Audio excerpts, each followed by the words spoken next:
আসসালামু আলাইকুম ওয়া রাহমাতুল্লাহি ওয়া বারাকাতুহু। পাকিস্তান অধিকৃত পাঞ্জাবের গভর্নর সলমান তাশিরকে এক হোটেলে ২৭টা গুলি করে তার বডিকে ঝাঁঝা করে দেওয়া হয়েছিল। কারণ পাকিস্তানেরই এক শিয়া মহিলা নবীর শানে বেয়াদবিমূলক কথাবার্তা বলে এবং তাকে পাকিস্তানের পুলিশ আদালতের দ্বারস্থ করে।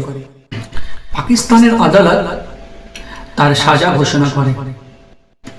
পাঞ্জাবের গভর্নর সলমান তাশির ওই আসিয়া বিবিকে আদালত থেকে মুক্তি করে নেওয়ার আশ্বাস দেয় এবং তাকে বলে আমরা আপনার সঙ্গে আছি, আপনার কোনো ভয় নেই।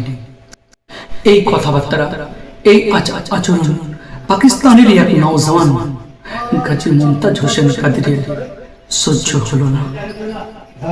সঙ্গে সঙ্গে পাকিস্তানের এক হোটেলে সম্মুখে ওই পাঞ্জাবের গভর্নর সলমান তাশিরকে ২৭টা গুলি করে তার বডিকে ঝাঁঝরা করে দিয়েছে।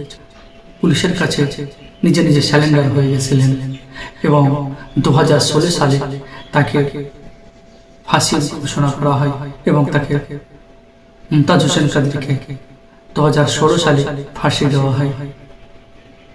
আর আজকে আমরা বলছি পাকিস্তান মুসলিম দেশ। কিসের মুসলিম দেশ?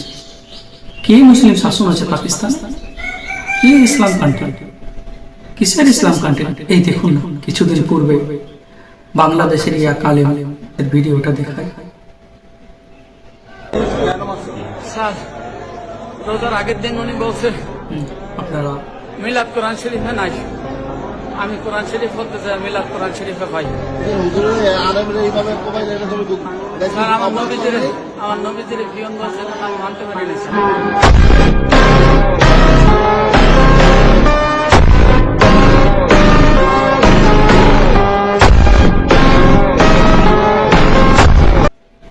অবশ্যই সোশ্যাল নেটওয়ার্কের মধ্যে ভিডিওটা দেখেছেন।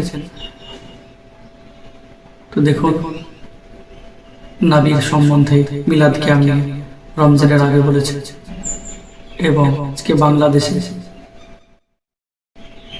নবীর সম্বন্ধে, নবীর শানে কত বেয়াদবিমূলক কথাবার্তা বলা হচ্ছে। সরকার কোনো পদক্ষেপ নিচ্ছে না, কোনো কিচ্ছু নেই,